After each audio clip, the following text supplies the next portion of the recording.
Hello, I'm delighted to be here this morning to review the higher level German paper which I've just got my hands on.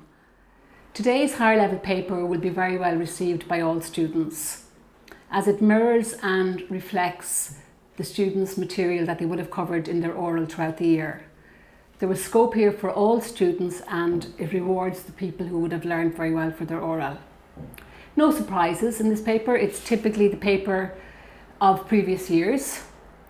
It had a lot of versatility in themes and reflective of a lot of material relevant to students today.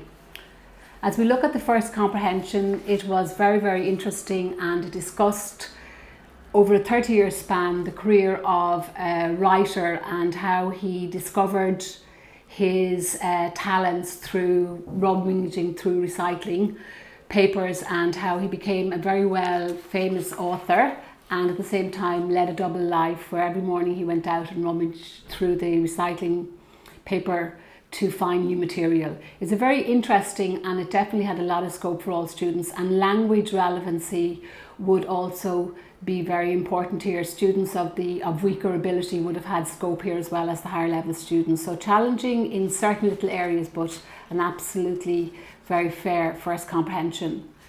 Again, as typical for all comprehension questions, they said give details, so students would want to be careful they would have given enough detail in each section.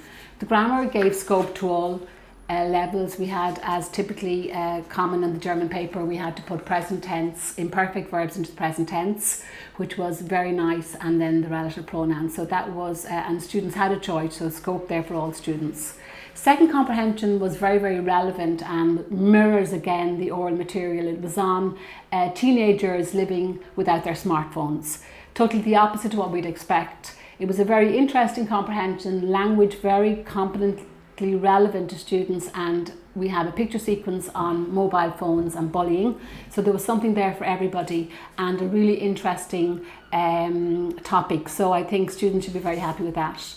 On the written section, it gave scope to hobbies, reading books. So there was something there for every student who would have studied that for their oral, their hobbies. And it also asked you to talk about what would you demonstrate against, and what do you think of mobile phones being banned in schools.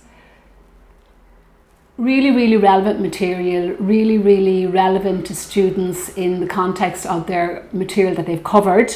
And a very interesting question: if you wrote a book yourself, what would you write it on, and what would you do if you won 25,000 euros for scope? The letter was very well laid out, very well represented, and again reflective and very versatile for all students, giving great scope to students not to give back learnt material but to use the language they would have learned for their oral from their birthday, 18th birthday, to a very interesting culture pass, to travelling with friends to China, and who would they like to travel with and what were their plans for the future. Would they travel to Berlin after the summer? So very interesting topics there.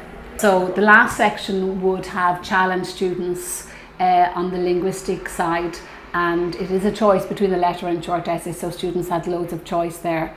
Interesting things on the driver's license, media came up, and what do you think of newspapers today? And then you had as easy question as how do you come to school, and you had circular economy on how to be environmentally friendly. So there was something there for everybody. And to conclude on today's paper, a very versatile, relevant, mirrors an awful lot of the material that students will be familiar with, and there was scope for everyone. So happy day all round, and if this is your last exam, may I wish you the best of luck, and everyone enjoy the weekend. Thank you.